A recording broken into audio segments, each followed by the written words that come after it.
Hello दोस्तों, आप लोगों की रिक्वेस्ट करने पर मैं आप लोगों के लिए अफिनिटी ड्रामा की मूवी लेकर आ गई हूँ, जो कि गाइस सच में इतना अच्छा है कि मैं एक्सप्लेन करने पर मजबूर हो गई। तो चलो जल्दी से बढ़ते हैं स्टोरी की तरफ। शुरुआत में हमें एक न्यूज सुनाई दे रही थी अफिनिटी वायरस के बारे में कि ये बहुत सालों से इमर्ज हो चुका है, लेकिन इसके अफेक्ट होने से किसी को कोई नुकसान नहीं हुआ। लेकिन कुछ टाइम से ऐसे केसेस होने लगे कि लोगों ने इसको सीरियस लेना शुरू कर दिया। प्रोफेसर ली इसके बारे में मजीद इन्फॉर्मेशन देंगे। प्रोफेसर ली ने मजीद बताया कि इस वायरस के दो टाइप्स हैं, एक टाइप ए और एक टाइप बी। जिनको टाइप ए हो जाए उन्हें कुछ खास मसला नहीं होता, मगर जिन लोगों को टाइप बी का वायरस हो जाए कुछ अरसे के बाद उन पेशेंट्स के बिहेवियर में बड़ा चेंज देखा गया। जैसे कि वो सबसे अलग अलग रहते हैं, किसी से बात नहीं करते, हंसते खेलते नहीं हैं, और कभी तो वो गुस्से में आकर बहुत पागलों की तरह बिहेव करते हैं। ये न्यूज जहाँ पर चल ही रही थी, वही दूसरी तरफ हमें 3 लोगों की एक फैमिली को दिखाया गया, जहाँ बेटे ने अपने पेरेंट्स को मार दिया था। शायद वो अपने होशो हवास में नहीं होता, क्योंकि उसके हुलिया से तो बिल्कुल ऐसा ही लग रहा है। दूसरी तरफ एक स्पेशल फोर्सेस के ऑफिसर CO1 को दिखाया गया, जो कि अपनी सिस्टर को रिसीव करने के लिए आया था, मगर अभी अभी ही उसे एक इमरजेंसी मिशन मिला। उसकी सिस्टर वुयू इसे देखते साथ ही इसके पास भागकर आते हुए इसे हक करना चाहती थी, जबकि ये उसे रोकते हुए कहने लगा कि वुयू अब तुम बड़ी हो गई हो, बच्चों की तरह हरकतें करना बंद कर दो।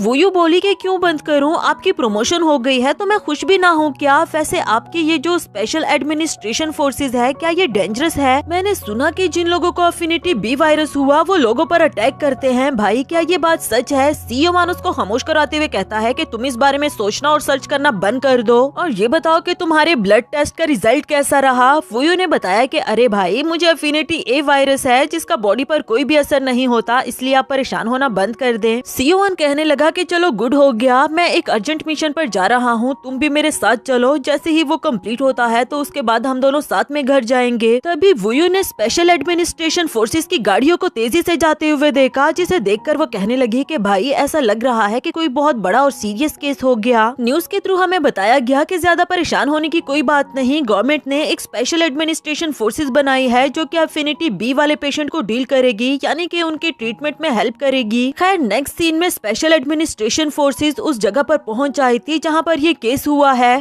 CO1 भी अपने साथ वुयू को लेकर वहां पर पहुंच आया था और वुयू को देखने लगा। वो बोली कि हाँ मैं जानती हूँ, मुझे कहीं नहीं जाना, बस यहीं पर खड़े रहकर आपका वेट करूंगी, पक्का मैं यहीं पर रहूंगी। ये सुनकर CO1 घर के अंदर चला गया था, जबकि यहाँ एक न्यूज रिपोर्टर इन लोगों के नेबर से सवाल करते हुए पूछती है कि इस फैमिली के बारे में बताओ, ये लोग कैसे लोग थे। एक लेडी ने बताया कि जो कपल था वो तो बहुत ही अच्छा था, मगर इनका एक बेटा है जो कि जरा अजीब है, ना किसी से बात करता है, कभी स्माइल करते हुए भी नहीं देखा। दूसरी लेडी ने बताया कि वो लड़का मेरे बेटे के साथ हाई स्कूल में पढ़ता था। मेरे बेटे ने बताया कि स्कूल फिजिकल एग्जामिनेशन के दौरान पता चला कि उसको अफिनिटी बी वायरस हुआ है, और जिसको अफिनिटी बी वायरस हो जाए वो कुछ अरसे के बाद पागलों की तरह बिहेव करते हैं, जैसे कि ये लड़का कर रहा है। ये सारी बातें इधर वुयू सुन रही थी। तभी उस लड़के शिएशु को घर से बाहर लाया गया और रिपोर्टर्स ने भरमार लगा दी उससे सवाल पूछने में कि क्या ये लड़का सच में अफिनिटी बी वायरस का अफेक्टेड है। तरह तरह के सवाल किए जा रहे थे, जबकि स्पेशल एडमिनिस्ट्रेशन फोर्सेस उन लोगों को साइड पर हटने के लिए कहते हैं। इधर वुयू भी उस लड़के को देखती रही, लेकिन अचानक से जब शिएशु की नजर वुयू पर पड़ी तो वो एक इवल स्माइल सा करता है, जो कि CO1 ने भी देख लिया और उसे लगा कि शायद वो पीछे वाले डब्बे को देखकर स्माइल कर रहा है। जल्दी से अपने आदमियों को उसको चेक करने के लिए कहा, मगर उसमें कुछ भी नहीं था, जिसके बाद इन्हें पता चला कि ये लड़का वुयू को घूर रहा है। वुयू उसकी ये नजरें देखकर बहुत ज्यादा डर गई थी, और रिपोर्टर शिएशु से सवाल करते हुए पूछने लगी कि क्या तुम इस लड़की में इंटरेस्टेड हो, तुम्हारा इससे कोई रिलेशनशिप है क्या? इधर एक ऑफिसर को मैसेज मिला और वो CO1 को बताने लगा कि जिसको अफिनिटी बी वायरस हो वो बगैर किसी वजह के अफिनिटी ए वाले पर्सन की तरफ अट्रैक्ट होता है। ये सुनकर CO1 को गुस्सा आ गया कि मुझे पहले क्यों नहीं बताया। वो जल्दी से जाकर अपनी बहन को प्रोटेक्ट करता है, क्योंकि उसे अफिनिटी बी वायरस था। लोगों के बीच में तरह तरह की बातें चलने लगी कि आखिर ये हो क्या रहा है, ये लड़का इस लड़की को ऐसे क्यों घूर रहा है, जबकि शिएशु की नजरें उससे हटती ही नहीं। वुयू उस लड़के को देखकर बहुत ही ज्यादा डर गई थी। इसी के साथ उसकी आंख खुली। वो कहती है कि उस केस को 5 साल गुजर चुके हैं, लेकिन पता नहीं क्यों वो लड़का अभी भी मेरे ख्वाबों में आता रहता है। गाइज अगर आप लोग यहाँ तक आ गए हैं तो प्लीज वीडियो को लाइक कर दे, और हाँ एक प्यारा सा कमेंट करके मुझे जरूर बताएं कि आप लोगों को ये सीरीज कैसी लग रही है। साथ ही उसकी एक जंगली जानवर पर नजर पड़ी, जिसके जाने के बाद वो कहती है कि खैर अब मेरी जिंदगी बहुत अच्छी गुजर रही है, जैसा कि मैं हमेशा चाहती थी। फिलहाल जिस रिसर्च लैब में इंटर्नशिप करने के लिए जा रही हूँ, आई होप कि ये टाइम बहुत अच्छे से गुजरे। तभी उसकी दोस्त चायू से आकर कहने लगी कि मैंने कुछ मशरूम्स ढूंढकर उसका सूप बना लिया है, तुम भी जल्दी से आकर उसे ट्राई ट्राई करो, हमारा आगे का सफर भी काफी लंबा है। पीने से पहले वुयू ने पूछा भी कि हमें इन मशरूम्स का सूप पीना भी चाहिए या नहीं, क्या पता ये सेहत के लिए अच्छे ना हो। पर चाओये कहने लगी कि इसके अलावा हमारे पास और कुछ है भी तो नहीं। जैसे ही चाओये ने पहला सिप लिया तो उसको स्टमक एक होने लगा और वो खुद को रिलीफ दिलाने के लिए जल्दी से साइड पर भाग गई थी। इधर वुयू भी जानना चाहती थी कि आखिर इस सूप में ऐसा भी क्या है। उसने भी जल्दी जल्दी से एक सिप लिया, जिसके बाद उसे पता चला कि ये तो बहुत ही कड़वा है और सच में ये पेट खराब कर रहा है। अरे ये गाड़ियाँ, ये तो स्पेशल एडमिनिस्ट्रेशन फोर्सेस की गाड़ियाँ हैं, पता नहीं इस बार ऐसा क्या हुआ होगा। उधर गाड़ी में बैठे हुए स्पेशल एडमिनिस्ट्रेशन फोर्सेस के मेंबर्स को गाइड किया जा रहा था कि आप लोग 3 अफिनिटी बी वाले पेशेंट्स को लेकर जा रहे हो, रिस्क बहुत हाई है, इसलिए बहुत ख्याल रखना।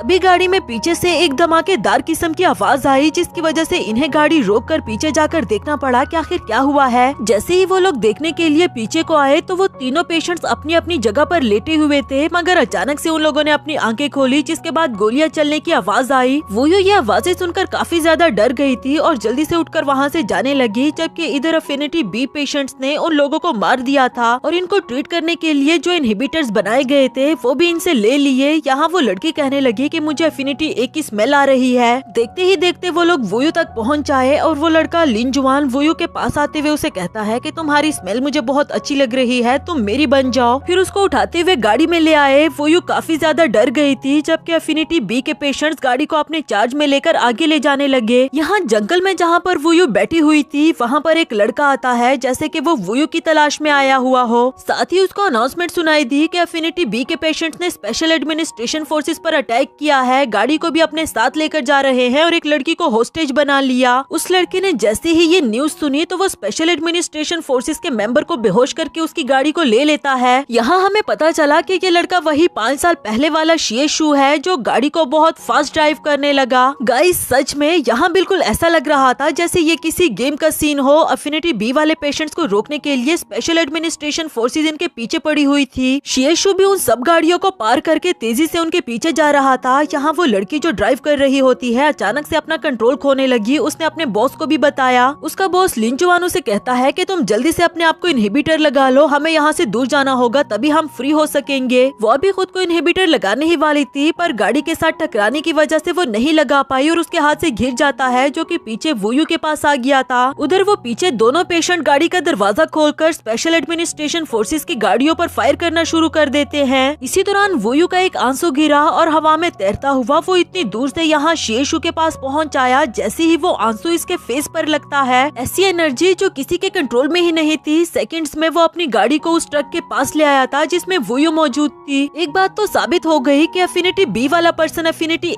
ए वाले पर्सन की तरफ इसलिए अट्रैक्ट होता है क्योंकि उससे इसको एनर्जी मिलेगी। वुयू भी देखकर हैरान थी कि इस गाड़ी में आखिर कौन होगा जो मुझे बचाने के लिए इतनी ज्यादा एफर्ट्स कर रहा है, जबकि शिएशु उस लड़की को ट्रिक करने के लिए ट्रक के आगे पीछे गाड़ी को लेकर जाता है। अचानक से उस लड़की ने खुद पर कंट्रोल खो दिया। वो ट्रक दूसरी गाड़ी के साथ टकरा जाता है और वुयू भी पुश होकर उससे गिरने लगी, लेकिन टाइम रहते ही उसे शिएशु ने पकड़ लिया और कोई भी नुकसान पहुँचाए उसे जमीन तक ले आया था। अब आप लोग सोच रहे होंगे कि एक नॉर्मल पर्सन इतना सब कुछ कैसे कर सकता है, तो आप लोगों को बताती चलूं कि जिन लोगों को अफिनिटी बी टाइप का वायरस हो जाए उन लोगों में एक स्पेशल किस्म की पावर आ जाती है जो कि आम लोगों में नहीं होती। खैर शिएशु को लग रहा था कि अब वो आउट ऑफ कंट्रोल होने वाला है और वो देखता है कि उसके पास कोई भी इनहिबिटर नहीं बचा, तो वो वुयू से कहने लगा कि अगर तुम ठीक हो तो फिर जाओ यहाँ से। शिएशु भी उठकर वहाँ से जाने लगी, पर जब उसने मुड़कर देखा कि उस लड़की की तबीयत कुछ ठीक नहीं लग रही तो वापस आकर उसे पूछने लगी कि आप ठीक हो ना, मुझे बचाते हुए आपको कोई चोट तो नहीं आई। शिएशु अब आउट ऑफ कंट्रोल हो चुका था। वो दिल ही दिल में कहता है कि मैंने तुम्हें यहाँ से जाने का चांस दिया था पर तुम खुद ही नहीं गई। अब वो वुयू को उसी नजरों से देखने लगा जो उसने 5 साल पहले देखा था। वुयू ने जैसे ही इसके फेस को देखा तो उसको याद आया कि ये तो वही लड़का है। अब वो काफी ज्यादा डर गई और पीछे की तरफ जाने लगी, जबकि शिएशु उसकी तरफ बढ़ने लगता है। काफी कोशिश के बावजूद भी वो कहीं नहीं जा सकी। शिएशु उसे पकड़ते हुए कहने लगा कि अब तुम मेरी हो, तुम कहीं नहीं जा सकती, तुम्हारी स्मेल मुझे बहुत पसंद है है, आज के बाद तुम मेरी बनकर रहोगी। साथ ही वो उसे चिपकते हुए उसे स्मेल कर रहा था, जैसे वो उससे एनर्जी लेने की कोशिश कर रहा हो, लेकिन वोयू को बहुत बुरा लग रहा होता है। उसकी आंखों से आंसू आने लगे। तभी अचानक से उसने शिएशु को वो इनहिबिटर लगा दिया जो कब से उसने हाथ में पकड़ रखा था, और फिर खुद को छुड़ाते हुए वहाँ से भागने लगी। इनहिबिटर लगने के बाद शिएशु की बॉडी में चेंजेस हो रही थी, जैसे वो खुद पर कंट्रोल ही ना कर पा रहा हो, जबकि वोयू वहाँ से भागने लगती है और साथ ही साथ उसे देखती रही। इसी दौरान वो दीवार से टकराकर बेहोश होते हुए नीचे गिर गई। और इसके बाद हमें अर्थ पर 2051 का सीन दिखाया जाता है। यहाँ कुछ रिसर्चर्स आपस में बातें कर रहे थे कि अर्थ की तरह का ही एक और प्लेनेट है जिसे प्लेनेट वाई का नाम दिया गया। उस पर अफिनिटी वायरस काफी फैल चुका है। वो एलियंस जिनको अफिनिटी बी का वायरस हो जाए, वो अफिनिटी ए वाले एलियंस की तरफ बहुत अट्रैक्ट होते हैं। प्लेनेट वाई और अर्थ में बहुत सारी चीजें एक जैसी हैं, तो इन रिसर्चर्स का कहना था कि क्या फ्यूचर में कभी अर्थ पर भी इस तरह का कोई वायरस आ सकता है क्या। प्लेनेट वाई की ये सारी इन्फॉर्मेशन इन लोगों को एक रोबोट के थ्रू मिल रही थी। एक रिसर्चर कहने लगी कि खैर हम कहानी को आगे बढ़ाते हैं, पता नहीं वोयू कब तक बेहोश रही होगी। खैर जब उसे होश आया तो वो एक सेफ जगह पर थी। डॉक्टर उसे पूछने लगा कि कल तुम मामूली सी वजह के बिना पर बेहोश हो गई थी, कल के बारे में तुम्हें कुछ याद है क्या। वोयू कहने लगी कि ज्यादा कुछ याद नहीं, ऐसा लग रहा है जैसे कोई बहुत बुरा ख्वाब हो। वैसे आप डॉक्टर हैं क्या। जब उसने मुड़कर देखा तो वो शिएशु था। वोयू उसको देखकर डर गई क्योंकि उसे कल रात के बारे में याद आ गया था। वो चीख उठी जिसकी वजह से चाओये नीचे गिर जाती है। दोनों ही शिएशु को देखने लगी, जबकि वो इन दोनों को हेलो करते हुए कहता है कि मेरा नाम गु यनचिंग है, इस लैब का रिसर्चर हूँ। कल आप दोनों ने रजिस्ट्रेशन करने के लिए आना था, मगर ना तो आप दोनों टाइम पर पहुँच सकी और ना ही आप दोनों का फोन मिल रहा था, इसलिए मुझे खुद आकर देखना पड़ा और पता चला कि जंगल में बेहोश पड़ी हुई हैं। चाओये बोली कि प्लीज जल्दी जल्दी से पुलिस को कॉल करो, मैंने कल रात जंगल में बहुत सारे अटैकर्स को देखा, उन लोगों ने बहुत से लोगों को मार दिया। ये सुनकर वोयू समझ गई थी कि जो उसने देखा वो कोई ख्वाब नहीं था, और इस लड़के शियू से बचने के लिए अब उसकी नजर एक चाकू पर पड़ी। धीरे धीरे करके उसके करीब जाने लगती है, मगर उसको उठाने से पहले ही उसके हाथ से नीचे गिर पड़ा। शिएशु अब उसके करीब आता है, जिसकी वजह से ये डर गई और वो चाकू उठाते हुए कहने लगा कि क्या आपको ऐसा फील हो रहा है कि आपके हाथों में जान नहीं। ये सब कुछ वो टॉक्सिक मशरूम्स वाला सूप पीने की वजह से हुआ, इसलिए ही तो तुम दोनों को हेलुसिनेशंस आ रहे थे। चलो आप दोनों रियलिटी में वापस आ जाओ। रजिस्ट्रेशन के लिए मुझे तुम दोनों को डायरेक्टर के पास ले जाना होगा, मेरे पीछे आओ। उसके जाते ही इधर वोयू सोच रही थी कि मुझे ये लड़का बिल्कुल शिएशु की तरह क्यों लग रहा है। खैर डायरेक्टर से मिलने के लिए ये दोनों उसके साथ जाने लगी। इसी दौरान एक डेड बॉडी को दिखाया गया और गु यनचिंग ने बताया कि इस पर्सन ने वॉलंटियरली अपनी बॉडी हमारी रिसर्च के लिए दे दी थी, जो कि हमारे लिए बहुत रिस्पेक्टेबल है। तभी एक फीमेल रिसर्चर आते हुए कहने लगी कि डॉक्टर गु यनचिंग, क्या आपके पास टाइम है मेरा पेपर रिव्यू करने के लिए। मगर वो बोला कि डॉक्टर डिंग से रिव्यू करवा लेना, इन दोनों लड़कियों का ख्याल रखो, मैं डायरेक्टर के पास जा रहा हूँ। वोयू उसको सीनियर समझकर हेलो हाई करती है, पर उसका बिहेवियर कुछ खास अच्छा नहीं था। वो कहने लगी कि यहाँ साइड पर आराम से बैठ जाओ और ट्रबल क्रिएट मत करो, जो कहकर वहाँ से चली गई। उधर गु यनचिंग ने डायरेक्टर को बताया कि वो दोनों लड़कियाँ टॉक्सिक मशरूम्स का सूप पीने की वजह से बेहोश हो गई थी। डायरेक्टर काफी सीरियस पर्सन लग रहा होता है, लेकिन अचानक से ही फनी वे में कहने लगा कि मशरूम्स, इतना टाइम हो गया कि मैंने मशरूम्स नहीं खाए, तुमने मुझे क्या याद करवा दिया, अब मेरा खाने को दिल कर रहा है। यानी कि वो बहुत फनी पर्सन था। इधर वोयू गु यनचिंग के पोस्टर को देखते हुए सोच रही थी कि जितना मैं इसे देखती हूँ उतना ही ये मुझे आज से 5 साल पहले वाले लड़के शिएशु की तरह लग रहा है। कहीं ऐसा तो नहीं कि ये वही लड़का हो और अब इसने अपनी आइडेंटिटी चेंज कर दी। क्या इसके बारे में मुझे डायरेक्टर को बताना चाहिए। और अगले ही सीन में हम देखते हैं कि वो गु यनचिंग के बारे में डायरेक्टर को बता रही थी कि वो एक क्रिमिनल रह चुका है, उसने लोगों को कत्ल किया। ये सुनकर तो डायरेक्टर भी शॉक्ड हो गया। फिर जब दोनों ने मुड़कर उसकी तरफ देखा तो पीछे जितने भी लोग खड़े थे तब तक वो उन लोगों को मार चुका था और डायरेक्टर के पास आकर उसे गर्दन से पकड़ते हुए साइड पर फेंक दिया। जिसके बाद वो वोयू के करीब आता है कि जिसको भी मेरे सीक्रेट के बारे में पता चलेगा वो सब लोग मारे जाएंगे। यहाँ पर वोयू को होश आया, यानी कि वो ये सब कुछ सोच रही थी और तब तक गु यनचिंग उसके सामने आया कि क्या हुआ, अभी भी सर में दर्द हो रहा है क्या। वोयू अचानक से उसे देखकर डर गई और सर हिलाकर नहीं का जवाब दिया। जिसके बाद गु यनचिंग कहता है कि ये हमारे इस लैब का डायरेक्टर है मिस्टर डिंग। दोनों ने मिस्टर डिंग को हेलो हाई किया और अपना इंट्रोडक्शन करवाया, जबकि डायरेक्टर तो वोयू को घूरता ही रह गया। तभी अचानक से उसको एक इमरजेंसी न्यूज मिली कि मुर्दा खाने से 2 बॉडीज गायब हैं। डायरेक्टर ने गु यनचिंग को इन दोनों को अपने रूम्स में ले जाने के लिए कहा और फिर वहाँ से चला गया। गु यनचिंग इन दोनों को अपने साथ ले जाने लगा और गाइड कर रहा था कि हॉस्टल रूम्स कहाँ पर है, तुम लोग कहाँ से खाना खा सकते हो, और हाँ रातों को बाहर बिल्कुल भी नहीं घूमना। थोड़ी देर के बाद हॉस्टल रूम्स वाले फ्लोर पर पहुँच आए। चावी का रूम सबसे पहले आ गया। वो गुड नाइट कहते हुए रूम के अंदर चली गई थी। इधर वोयू का शक शक अभी भी कम नहीं हो रहा था तो वो उस 5 साल पहले वाले केस के बारे में फोन पर सर्च करने लगी, जिससे उसको पता चला कि वो केस अभी तक भी अनसॉल्व्ड है, क्योंकि इस बारे में कोई भी सबूत नहीं मिला कि उस लड़के शिएशु ने ही अपने पेरेंट्स को मारा था या किसी और ने आकर मारा। अब वो जल्दी जल्दी से अपने भाई सियोवान को मैसेज करके पूछने लगी कि भाई क्या आपको वो 5 साल पहले वाला केस याद है, वो लड़का शिएशु। फोन में वो इतना मगन हो गई थी कि कब गु यनचिंग से टकरा गई उसे पता ही नहीं चला। फिर फौरन से सॉरी किया। वो बोला कि ये रहा तुम्हारा रूम। रूम के अंदर जाकर वो इसे गुड नाइट कहते हुए दरवाजा बंद ही करने लगी थी कि इसने अचानक से हाथ आगे करके दरवाजा रोक दिया और बहुत ईवल वे में इसे देखने लगा। कहता है कि अब मुझसे मजीद इंतजार नहीं हो रहा, अंदर आने दो। ये कहकर वो धीरे धीरे से वुयू के करीब आने लगा, जबकि वुयू फिर से बहुत ज्यादा डर गई थी क्योंकि उसके दिल से शक अभी भी खत्म नहीं हुआ था। आते आते वो बेड पर गिर गई थी और उसे कहने ही वाली होती है कि प्लीज मुझे टच मत करना, कि इससे पहले ही वो बोल पड़ा कि मेरे रूम के वॉशरूम के डोर पर न्यूली पेंट लगाया गया है और मुझे बहुत जोर का वॉशरूम आया है, मैं मजीद वेट नहीं कर सकता, क्या मैं तुम्हारा वॉशरूम यूज कर लूं? ये सुनकर वुयू की जान में जान आई। उसने सर हिलाकर हाँ का जवाब दिया, जिसके बाद गु यनचिंग उसका वॉशरूम यूज करने के लिए जाता है। पीछे से वुयू इसको देखते हुए सोच रही थी कि पता नहीं क्यों मुझे ये लड़का बार बार उस लड़के शिएशु की तरह क्यों लग रहा है, पर मेरे पास एक प्लान है। मैंने उसके शोल्डर पर एक निशान देखा था, मुझे इसका शोल्डर चेक करना होगा बगैर इसको फील करवाए। फिर अचानक से इसने उसके ऊपर शावर ऑन कर दिया था और वो गीला हो जाता है। गु यनचिंग ने जब इसकी तरफ गुस्से वाली नजर से देखा तो ये कहने लगी कि माफ करना, मैं इस शावर का प्रेशर चेक कर रही थी, मुझे अंदाजा नहीं था कि आप गीले हो जाओगे, मैं जल्दी से आपको वाइप कर देती हूँ। फिर जल्दी से टिश्यू लाकर वो गु यनचिंग के शर्ट को वाइप करने लगी, मगर वो इसके इतना करीब आ गई थी कि गु यनचिंग इसकी तरफ अट्रैक्ट होने लगा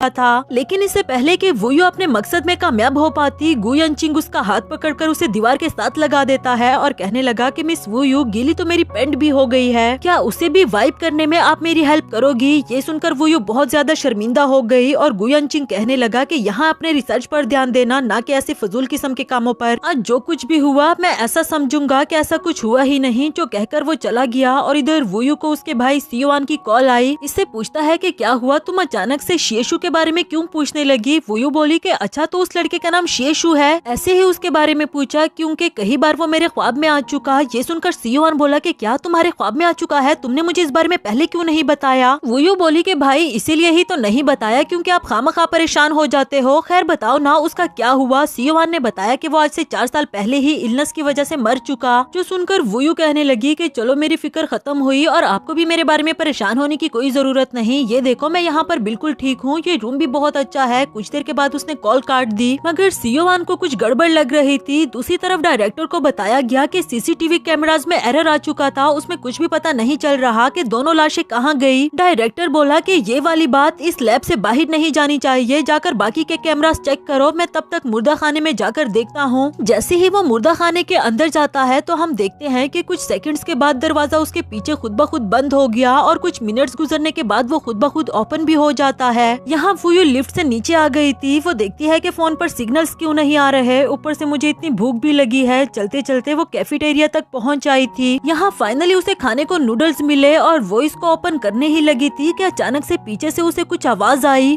पहली बार तो उसने इग्नोर किया, लेकिन दूसरी बार भी उसे वही आवाज आई। अभी भी वो उसके पीछे नहीं जाना चाहती थी, लेकिन जब तीसरी बार उसने वो आवाज सुनी तो वो उसके पीछे जाने लगी। चलते चलते एक रूम में पहुंच आई जहां काफी अंधेरा था और वो हाथ में टॉर्च लाइट लेकर देख रही होती है कि आखिर यहाँ पर क्या है। अचानक से उसने किसी इंसान को जानवरों की तरह हरकतें करते हुए देखा, जिसकी वजह से वो बहुत ज्यादा डर गई। और फिर जब वो आदमी इस पर अटैक कर देता है तो ये चीख उठी क्योंकि वो कोई ज़ुम्बी लग रहा था। वो यूं बेहोश हो गई थी, जबकि तभी वहाँ पर गु यनचिंग आकर उस आदमी को साइड पर फेंक देता है और कहता है कि ये मेरी है, तुम इसे हाथ नहीं लगा सकते। पता नहीं गाइस इस लड़के ने क्या राज छुपा रखे हैं, ये गु यनचिंग है या फिर शिएशु। खैर वो वुयू को देखने के लिए उसके करीब आता है जो कि बेहोश थी। इस दौरान वो खुद पर कंट्रोल नहीं कर पा रहा था और वुयू की तरफ अट्रैक्ट होने लगता है। खैर जैसे तैसे करके वो खुद पर कंट्रोल करते हुए उसको उठाते हुए यहाँ से ले जाने लगा। रूम में लाने के बाद बेड पर लिटा देता है और अभी भी उसकी कंडीशन कुछ बेहतर नहीं थी। वो बार बार उसकी तरफ अट्रैक्ट ही हुए जा रहा था और उसका दिल कर रहा था कि वो इसे किस कर दे,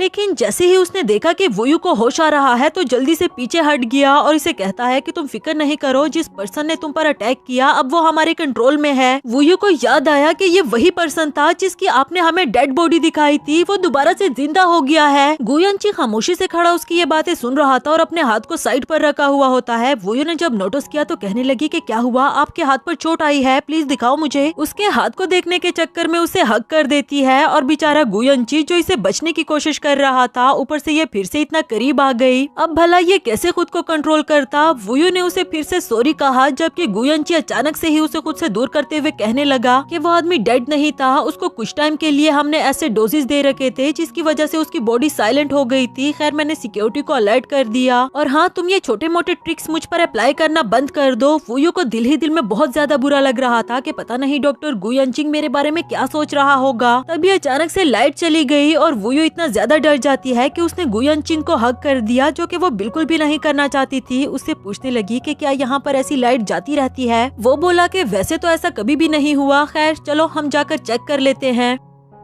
इसके बाद दोनों मेन स्विच चेक करने के लिए जाते हैं कि आखिर लाइट क्यों चली गई और वुयू बार बार अपना फोन चेक कर रही थी कि सिग्नल्स अभी भी नहीं आ रहे हैं। तभी अचानक से उसने अपने सामने किसी को देख लिया था और डर के मारे जल्दी से गुयनची को पकड़ लिया, लेकिन देखने पर पता चला कि वो असिस्टेंट ली था। गुयनची उसे देखकर पूछने लगा कि क्या हुआ, कोई सीरियस सिचुएशन है क्या? अभी अभी किसी आदमी ने वुयू पर अटैक किया था और वो आदमी बिल्कुल वही पर्सन लग रहा था जिसने रिसर्च के लिए अपनी बॉडी डोनेट की। ये सुनकर असिस्टेंट ली कहने लगा कि क्या ऐसा कैसे हो सकता है, वो लोग तो ऑलरेडी ही। वो यही कहना चाह रहा था कि वो लोग तो अभी भी मर चुके, लेकिन नहीं कह पाया और कहता है कि जल्दी से जाकर डायरेक्टर को इस बारे में बताओ, वो मुर्दे खाने में है, मैं जल्दी से सिक्योरिटी सिस्टम अलर्ट करता हूँ। इधर वुयू कहने लगी कि कहीं ऐसा तो नहीं कि उनकी बॉडीज पर कोई और मेथड यूज किया गया हो और उन्हें कंट्रोल करने की कोशिश की जा रही है। खैर ये दोनों डायरेक्टर को इन्फॉर्म करने के लिए मुर्दा खाने की तरफ आते हैं। यहाँ सब कुछ बिखरा पड़ा हुआ था, कोई भी नहीं होता और काफी खौफनाक किस्म का माहौल था। वुयू ने डर के मारे गुयनची का हाथ पकड़ा हुआ था, जबकि उसने मुर्दा खाने का दरवाजा खोला और देखा कि बेड्स पर कोई भी बॉडी नहीं पड़ी हुई। वो कहने लगा कि यहाँ पर 100 से ज्यादा बॉडीज पड़ी हुई थी, लेकिन अभी कोई भी नहीं। वुयू भी हैरान हो गई कि ऐसा कैसे हो सकता है। तभी बेड के नीचे से किसी के निकलने की आवाज सुनाई दी। वुयू हमेशा की तरह डर जाती है। इस बार तो गुयनची भी काफी प्रिपेयर्ड था, उसने अपने पास से इनहिबिटर निकाल लिया। अचानक से वो आदमी इसके सामने आ जाता है। गुयनची उसको इनहिबिटर लगाने ही वाला था, मगर देखने पर पता चला कि वो डायरेक्टर है। बेचारा इतना ज्यादा डरा हुआ था जैसे उसे हार्ट अटैक आ गया हो।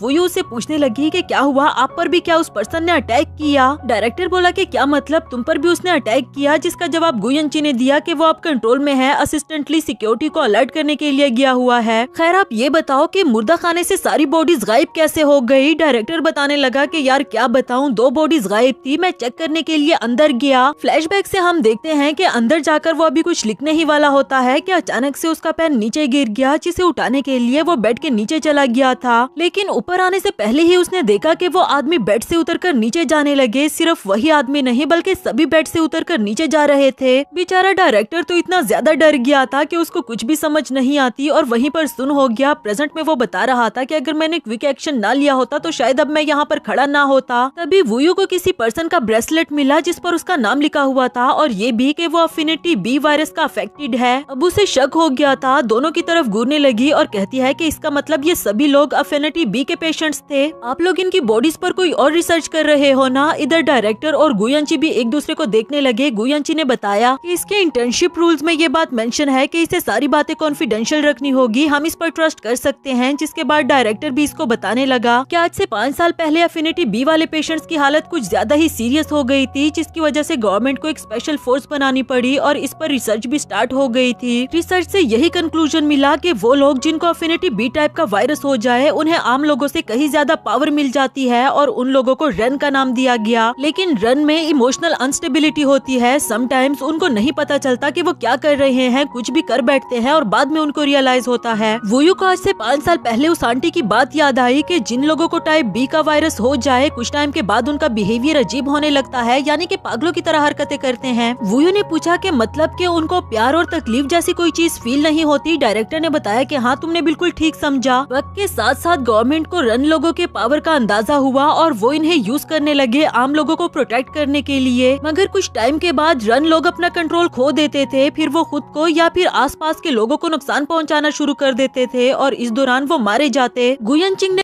मजीद बताया कि ये वाला जो अनकंट्रोलेबल बिहेवियर है इसको रोका जा सकता है अफिनिटी ए वाले पर्सन्स के थ्रू, क्योंकि जिन लोगों को अफिनिटी बी टाइप का वायरस हो जाए वो लोग अफिनिटी ए वाले पर्सन्स की तरफ अट्रैक्ट होते हैं। डायरेक्टर ने बताया कि हाँ, इसने ठीक कहा, अफिनिटी ए वाले पर्सन्स को यिन का नाम दिया गया। फुयू पूछने लगी, लेकिन रन यिन को इतने लोगों में कैसे पहचान लेते हैं? डायरेक्टर ने मजीद गाइड किया कि रन लोगों की सेंस ऑफ स्मेल बहुत हाई होती है, वो इतने लोगों के बीच में भी यिन को पहचान जाते हैं। वुयू ने एक और सवाल पूछा कि यिन रन को नॉर्मल कैसे कर सकते हैं, जिसका जवाब गुयनची ने दिया कि बॉडी के इंटरेक्शन के थ्रू, बॉडी के फ्लूइड्स को एक दूसरे के साथ मिक्स करना यानी कि किसिस करना। डायरेक्टर बताने की कोशिश कर रहा था कि इंटीमेसी, और इधर वुयू बोली कि जी मैं समझ गई। डायरेक्टर कहता है कि वेरी गुड, लेकिन बहुत सारे रन अब नॉर्मल लाइफ में आ चुके हैं यिन से शादी करके, उनमें अब इस तरह का कोई भी वायरस नहीं रहा। वुयू कहने लगी कि इसका मतलब रन यिन के साथ फिजिकल कॉन्टेक्ट बना ले तो वो लोग बिल्कुल नॉर्मल हो जाएंगे, जिस पर गुयनची कहने लगा कि ऐसी बात नहीं है, इनका बॉन्ड सबसे ज्यादा स्ट्रॉन्गर होता है। एक रन किसी एक यिन की तरफ ही अट्रैक्ट हो सकता है और इसके बाद वो वाला यिन किसी और रन पर वर्क नहीं करेगा, यानी कि वो दोनों सिर्फ एक दूसरे के लिए बन जाएंगे, एक दूसरे को पहचानेंगे और एक दूसरे के बगैर उनका गुजारा मुश्किल हो जाएगा। डायरेक्टर ने बताया कि रन की तादाद ज्यादा है और इतने सारे यिन नहीं, इसलिए सबको यिन नहीं मिल सकते हैं, तो हमें इनके बिहेवियर को कंट्रोल करने के लिए इनहिबिटर बनाना पड़ा। मगर इसका इफेक्ट ज्यादा देर तक नहीं रह सकता और अगर इसको ज्यादा टाइम तक बार बार यूज किया जाए तो किसी टाइम पर इसका इफेक्ट खत्म ही हो जाता है। इसलिए हम अभी भी रिसर्च करके कोई नया ट्रीटमेंट बनाना चाहते हैं। ये सभी लोग यहाँ पर न्यू ड्रग को ट्राई करने के लिए आए थे और इन्होंने खुद ही कहा था, ये सभी लोग न्यू ड्रग को ट्राई करने के लिए राजी थे, मगर किसी को भी अंदाजा नहीं था कि न्यू ड्रग को ट्राई करने के बाद इनकी मौत हो जाएगी। गुयनची, ये भी तो हो सकता है कि उस ड्रग की वजह से इनकी बॉडी में टेम्परेरी चेंज आया हो। ये बातें अभी चल ही रही थी कि अचानक से दूसरी तरफ से खौफनाक किस्म की आवाज आई। ये तीनों वो आवाज सुनकर जल्दी से सिक्योरिटी रूम वाली साइड पर भागने लगे, जबकि दूसरी तरफ हमें सिक्योरिटी रूम का सीन दिखाया जाता है। वहाँ एक डॉक्टर सिक्योरिटी गार्ड्स के साथ बैठा हुआ मजाक कर रहा था कि जब भी अफिनिटी बी वाले पर्सन्स को इनहिबिटर लगाया जाता है तो वो बिल्कुल ही जानवरों की तरह हरकतें करते हैं।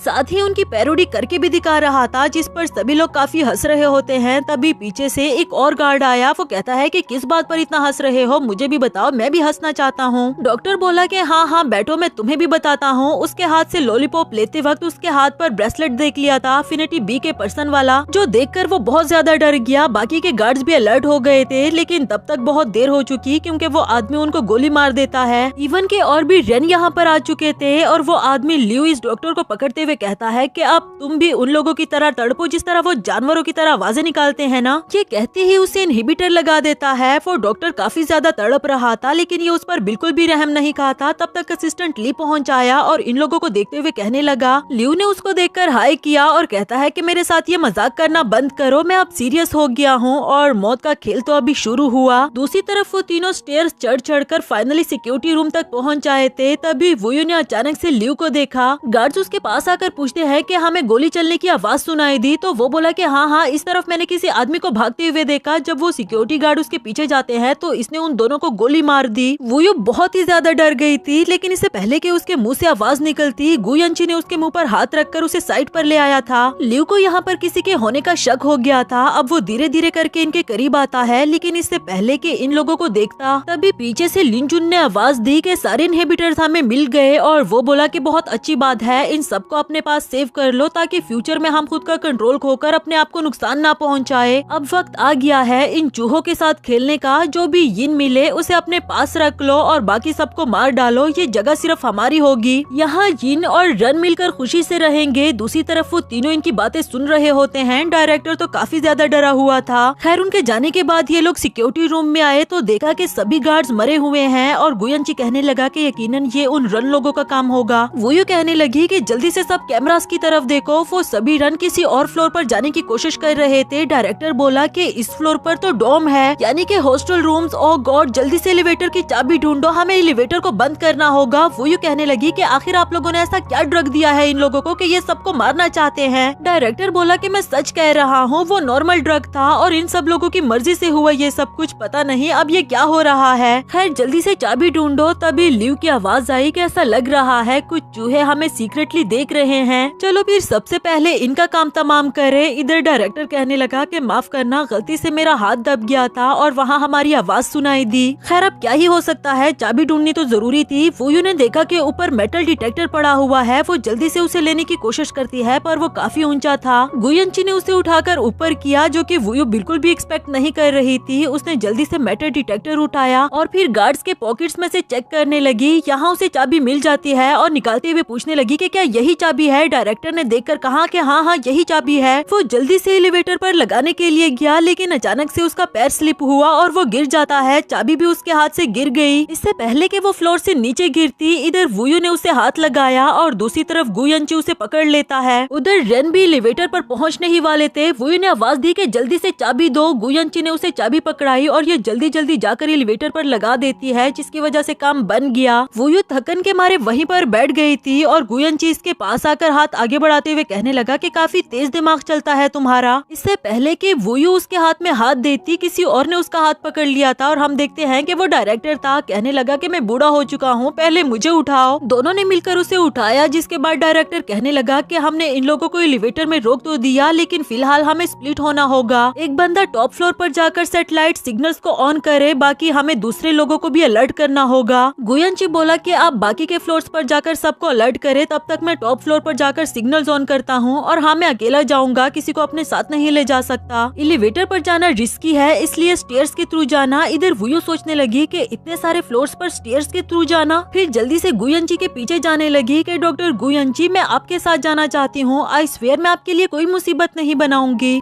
सीन में बेचारा गुयनची सीरियस होकर अपना काम कर रहा था, जबकि वूयू पूछने लगी कि ये जो 7 वाली बिल्डिंग है क्या ये नई बनी हुई है। उसने जवाब दिया कि हाँ न्यू बनी हुई है और नेक्स्ट मंथ इसकी ओपनिंग होगी। जिस पर वूयू कहने लगी तो क्यों ना हम इसके थ्रू यहाँ से बाहर निकल जाए, और ये कहने लगा कि पहले हम काम कर ले। वो भी जल्दी से सॉरी करके इसके साथ काम करवाने लगी और जब इसने ऊपर वाला कैबिनेट खोला तो उसमें काफी सारी चीजें गुयनची के ऊपर गिर पड़ी, जिस पर वो पूछने लगा कि ये तुम क्या कर रही हो। वूयू ने अगेन सॉरी की कि मैं बस आपका हाथ बटा रही थी, और जैसे ही गुयनची उठने लगा तो दरवाजे के साथ दोबारा उसका कंधा लग जाता है। अब उसे और भी गुस्सा आने लगा, जबकि वूयू को उस पर हंसी आ रही थी। खैर पहले तो उसने खुद पर कंट्रोल किया और फिर वूयू के ऊपर आ खड़ा हो गया था। वो काफी ज्यादा डर गई, जबकि ये बात बदलते हुए कहने लगा कि ये पीछे कोई कीबोर्ड नहीं लग रहा बल्कि कोई मशीन है। इसे देखने के बाद गुयनची बोला कि मैं अंदर जाकर चेक करता हूँ, मुझे लगता है कि इसका अंदर भी कोई कनेक्शन होगा, अगर इसमें कोई चेंज आए तो मुझे बता देना। वो बोली कि ठीक है। गुयनची अंदर चला गया था और थोड़ी देर बाद यहाँ एक लाइट ऑन हो गई, साथ ही दरवाजे की नोक सुनाई दे रही थी। वूयू को लगा कि शायद गुयनची अंदर फंस गया होगा, इसलिए उसके लिए दरवाजा खोलने को जाती है, लेकिन जब उसने दरवाजा खोला और वो अंदर गई तो वहाँ पर कोई भी नहीं होता। अचानक से अंधेरे में से एक रन निकलकर उसके सामने आता है, जिसकी वजह से ये काफी ज्यादा डर गई और जल्दी से दरवाजे से बाहर आती है। यहाँ स्लिप होकर वो नीचे गिर पड़ी। गुयनची ने भी उसे देख लिया था और पूछने लगा कि क्या हुआ। वो बोली कि यहाँ रन आ रहे हैं, हमें जल्दी से भागना होगा। जिस पर गुयनची ने उसे अपने पीठ पर बैठने के लिए कहा कि टाइटली होल्ड कर लो, और फिर उसको भगाते हुए वहाँ से ले आया था। काफी आगे आने के बाद वूयू बोली कि हमें थोड़ा रेस्ट कर लेना चाहिए, प्लीज मुझे नीचे उतार दें। जैसे ही वो नीचे उतरने लगी तो गुयनची के शोल्डर पर वो निशान देख लिया था, जिसकी वजह से वो काफी ज्यादा डर गई कि तुम हमारे शोल्डर पर वो निशान। गुयनची का मूड ही बदल गया था और कहने लगा कि अच्छा तो तुमने सब कुछ देख ही लिया। उठते हुए कहने लगा कि वैसे बहुत ही नाशुक्री बंदी हो तुम। खैर पहले तो मुझे इन ज़ॉम्बीज़ से निपट लेने दो, उसके बाद मैं तुम्हें किसी सेफ जगह पर ले जाऊंगा। लेकिन वूयू उसका भरोसा क्यों करती। वो सर हिलाकर ना का जवाब देती है और वहाँ से भागने की कोशिश कर रही थी, मगर गुयनची उसको पकड़कर उठाते हुए बैल्कनी में ले आया और कहता है कि जब तक मैं वापस ना आ जाऊँ यहीं पर रहना। वहाँ का दरवाजा बंद करके चला गया, जिसके बाद वो उन रेन से निपटने लगा और इधर वुयू सोच रही थी कि क्या ये सच में शिएशु है। नहीं नहीं, मेरा भाई गलत नहीं हो सकता, वो तो मर चुका है। मगर मैंने उसके शोल्डर पर वो निशान देखा, मेरी आंखें धोखा नहीं खा सकती। क्या मुझे यहाँ से भागना चाहिए? हाँ हाँ, मुझे भागना ही होगा इससे पहले कि वो वापस आ जाए। तभी उसको साइड पर पड़ी हुई रस्सी नजर आई जिसका यूज करके वो नीचे जाना चाहती थी और अब वो बिल्कुल वैसा ही करने लगी जैसा कि उसने सोचा था। फिर वो रस्सी से नीचे आती है और दिल ही दिल में सोच रही थी कि ये रस्सी कुछ ज्यादा लंबी नहीं है, अगर मैं यहाँ से नीचे गिर गई तो इसलिए शायद मुझे इस फ्लोर पर चले जाना चाहिए। मगर वहाँ तक भी उसका पाँव नहीं पहुँच रहा था और इधर नीचे खड़ा गुयंची उस पर हंसने लगा। जब वुयू ने उसे देखा तो ये कहने लगा कि तुम पागल हो गई हो क्या? रिन लोगों से निपटने के लिए मुझे इनहिबिटर्स चाहिए थे और अगर तुम मेरे साथ जाती तो मैं डिस्ट्रैक्ट हो जाता, इसलिए मुझे तुम्हें वहाँ बंद करके जाना पड़ा। और जब तुम्हारी वजह से मेरे शोल्डर पर चोट आई तब मैं तो गुस्सा नहीं हुआ था, अब तुम गुस्सा क्यों कर रही हो? ये सुनकर वो सोचने लगी कि मतलब इसके शोल्डर पर जो निशान था वो चोट लगने की वजह से आया। उससे पूछने लगी कि आप कब से यहाँ पर खड़े मुझे देख रहे थे तो रोका क्यों नहीं? और वो बोला कि तुम इतनी ज्यादा फोकस्ड थी कि मुझे डिस्ट्रैक्ट करना अच्छा नहीं लगा। खैर अब हमें डॉम वाले साइड पर जाना है, अगर तुम्हारा ये मजाक हो गया हो तो चलो भी अब नीचे उतरो। यहाँ वो गिरने ही वाली होती है कि गुयंची ने उसे पकड़ लिया और वो इसके ऊपर गिर पड़ी। थोड़ी देर तक तो दोनों ही एक दूसरे को देखते रहे और इवन कि गुयंची खुद पर कंट्रोल खोने वाला था लेकिन जल्दी से उसको खुद के ऊपर से हटा दिया। फिर दोनों जल्दी जल्दी से उठकर खुद को चाटते हैं। इस दौरान गुयंची ने देखा कि वुयू के कपड़े पीछे से पटे हुए हैं। अपना कोट उतार कर उसे देते हुए कहने लगा कि इस ठंड में अगर तुम बैकलेस पहनोगी तो ठंड लग सकती है। जो कहकर वो जाने लगा और इसने जब देखा कि पीछे से मेरे कपड़े पटे हुए हैं तो बहुत ज्यादा शर्मिंदा हो गई और जल्दी से कोट में निपट कर उसके पीछे जाने लगी। दूसरी तरफ रेन लोग एलिवेटर के बाहर खड़े वेट कर रहे थे। इन दोनों ने भी उन्हें देख लिया था। गुयंची कहने लगा कि मैं इन लोगों को ट्रिक करके साइड पर ले जाता हूँ, तुम इस चाबी का यूज करके डोम वाले साइड पर चली जाना, मेरे पास अभी भी कुछ इनहिबिटर्स बाकी है, तुम फिक्र ना करो। जिसके बाद वो उन लोगों को आवाज देकर अपने पीछे लगा देता है और वुयू लिफ्ट का यूज करके डोम वाली साइड पर जाने लगी। तभी उसने कोट के पॉकेट में देखा कि गुयंची के इनहिबिटर्स तो यहाँ पर पड़े हुए हैं, यानी कि वो मुसीबत में होगा, तो फौरन उसके पीछे भाग पड़ी। लेकिन जब उसने अंदर जाकर देखा तो वो सब लोग नीचे पड़े हुए थे और सामने ही उसे गुयंची का चश्मा नजर आया। अब वो बहुत ज्यादा डर गई थी कि उसे कुछ हो ना गया हो, पर जब वो थोड़ा सा आगे बढ़ी तो उसने देखा कि गुयंची ने एक आदमी को पकड़ रखा था और वो भी एक हाथ से, जो कोई आम इंसान तो नहीं कर सकता।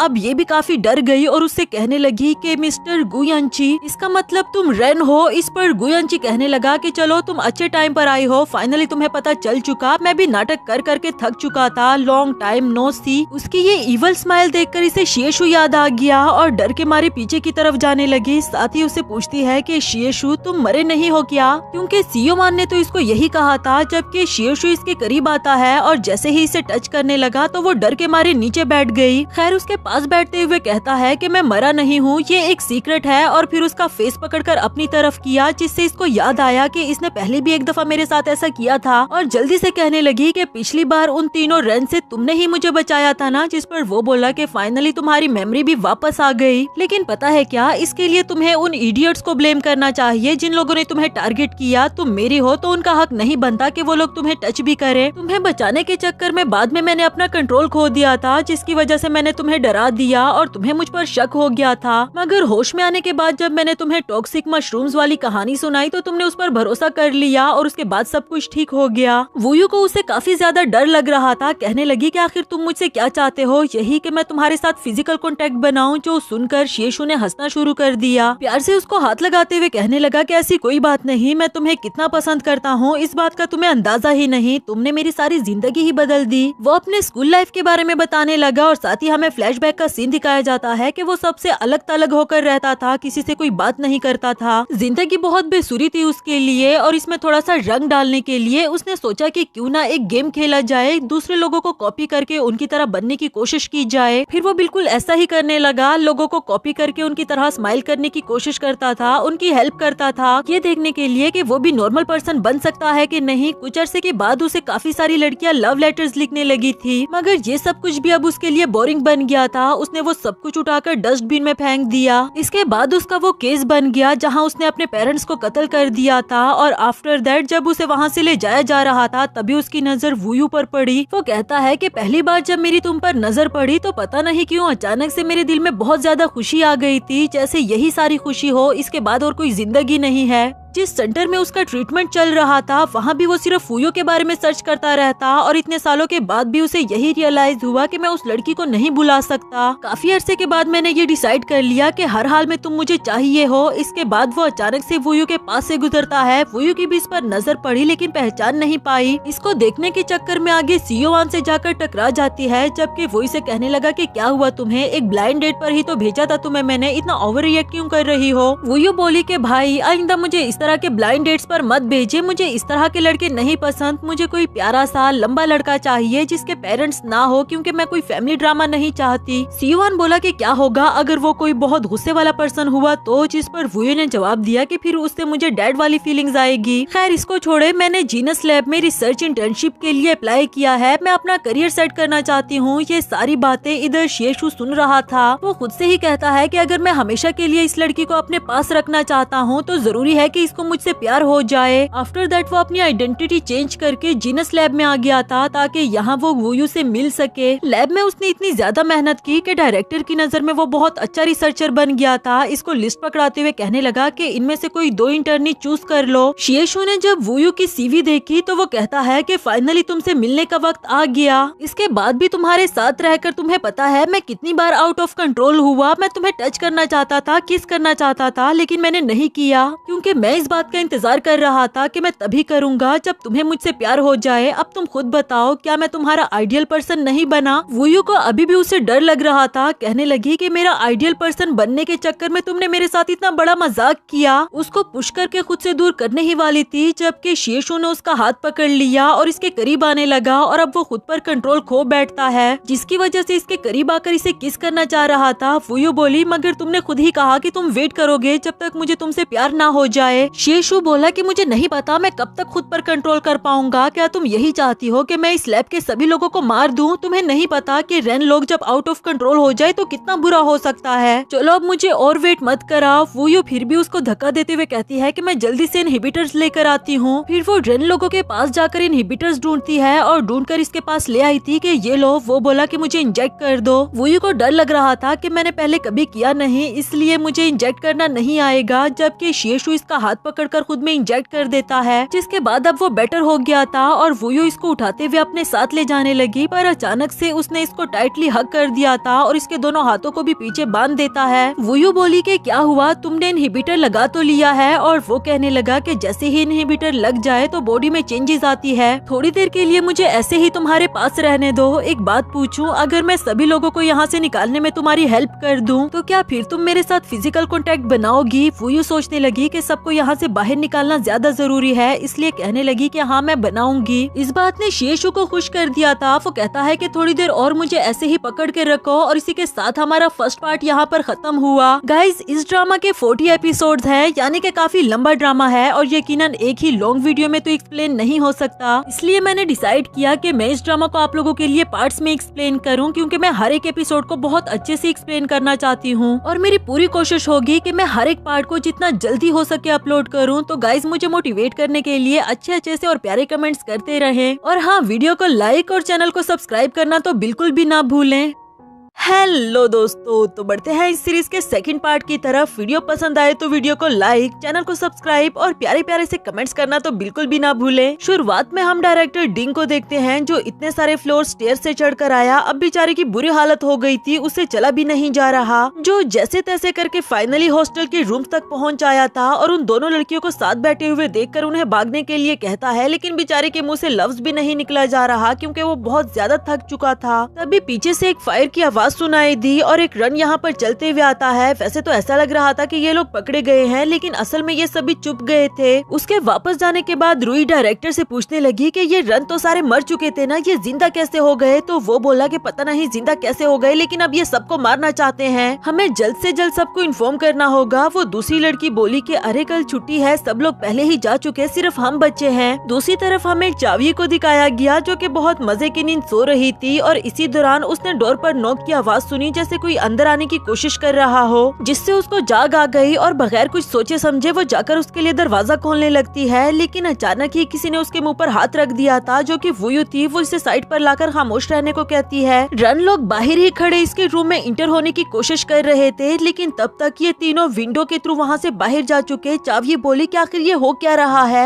वुयू उसको खामोश करवाते हुए कहती है कि बाद में समझाऊंगी, फिलहाल चलो यहाँ से। वो तीनों ही धीरे धीरे करके आगे जाने लगे। दूसरी तरफ रन लोग सभी रूम्स में जा जाकर देख रहे थे कि किसी को नहीं छोड़ना, सबको मार डालो। जिनमें से एक अचानक से पीछे को मुड़ता है और दरवाजे को किक दे मारी। जैसे ही दरवाजा खुला तो वुयू और चावी बहुत ज्यादा डर गई थी, मगर ये उसकी वजह से नहीं बल्कि वो डायरेक्टर और बाकी के दोनों लड़कियों के साथ टकरा गई थी। वो लोग भी इन्हें देखकर काफी ज्यादा डर गए थे। खैर अब डायरेक्टर पूछने लगा कि हमें कोई बचाने के लिए आ क्यों नहीं रहा, और गुयन चिंग ने जवाब दिया कि फोर्सेस को यहाँ तक आने में टाइम लग सकता है। रुई कहने लगी, मगर बिल्डिंग में हर तरफ फ्रेंड लोग पहले हुए हैं, जब तक फोर्सेस नहीं आ जाते हम खुद को कैसे बचाएंगे। वुयू कहने लगी कि मेरे पास एक अच्छा आइडिया है। जिसके बाद वो उन सभी को उस नई बिल्डिंग के पास ले आई जिसमें क्रेन्स अभी भी लगे हुए थे। साथ ही वो इन सबको बता रही थी कि वो जो सामने दोनों क्रेन्स लगी हुई हैं, अगर हम इन दोनों को आपस में मिला दे तो हम इस बिल्डिंग से वहाँ तक जा सकते हैं। लेकिन अब प्रॉब्लम ये है कि हम में से किसी को क्रेन चलाना आता भी है कि नहीं। इस पर डायरेक्टर डिंग ने अपना हाथ उठाया और ये सभी लोग उसे देखकर खुश हो गए। जबकि वो कहने लगा कि रिसर्च लैब में आने से पहले मैंने अपने डैड को इस तरह के क्रेन्स चलाते हुए देखा था, जिसकी वजह से उन सबकी होप्स दोबारा से खत्म हो गई। जबकि डायरेक्टर डिंग इन सब के चेहरे देखकर अब लाजमी ट्राई करना चाहता था। वो जल्दी से क्रेन की तरफ जाने लगा और इन सबको यकीन नहीं आता कि क्या वो कर पाएंगे। थोड़ी देर के बाद हम देखते हैं कि डायरेक्टर डिंग ने कर दिखाया। उन्होंने क्रेन्स को आपस में मिला दिया था, जिसकी वजह से ये सभी बहुत ज्यादा खुश हो गए। तब तक रेन लोग भी वहाँ पर पहुँच जाए थे। इन सभी लोगों ने भागना शुरू कर दिया सिवाय वुयू और शिएशु के। जैसे ही वो आदमी दरवाजा तोड़कर बाहर को आया तो शिएशु ने वुयू को भागने के लिए कहा और उस आदमी को यिन की स्मेल आई। वो वुयू के पीछे जाना चाहता था, मगर शिएशु की जान जाती है। जब कोई भी रन वुयू के करीब जाने की कोशिश करे, वो चिल्लाते हुए कहने लगा कि भागो यहाँ से और पीछे मुड़कर मत देखना। फिर उस रन की तरफ भागते हुए उसे एक ही बार में जमीन तक पहुँचाकर बेहोश कर दिया और फिर खुद भी वुयू के पीछे जाने लगा। जहाँ वुयू उस क्रेन पर रेंगते हुए जा रही थी, वही शिएशु उस पर भागकर जा रहा होता है। लेकिन अनफॉर्चुनेटली एक दूसरा क्रेन उससे टकरा गया, जिसकी वजह से वो नीचे गिर गया। और इधर वुयू ने जैसे ही देखा तो उसकी तो जान ही निकल गई थी। लेकिन असल में शिएशु ने एक हाथ से लोहे को पकड़कर खुद को बचा लिया था। इधर वुयू सोच रही थी कि अगर मुझसे पहले शिएशु मर गया तो यकीनन सारी जिंदगी मेरे ख्वाब में आता रहेगा। मुझे इसे अपने साथ ले जाना होगा, इसलिए वापस उसके पास आने लगी। शिएशु ने उसे मना भी किया पर वो रुकी नहीं, आगे आकर इसे अपना हाथ देती है। जबकि शिएशु सिर्फ उसे घूरता रहा और इसे पहले के अपना हाथ दे पाता, तब तक वुयू को भी वो क्रेन टकरा जाता है, जिसकी वजह से वो नीचे गिर गई। डर के मारे वो ऊंची आवाज में शिएशु का नाम चिल्लाती है। जबकि शिएशु कहने लगा कि ये लड़की भी कितने बेवकूफ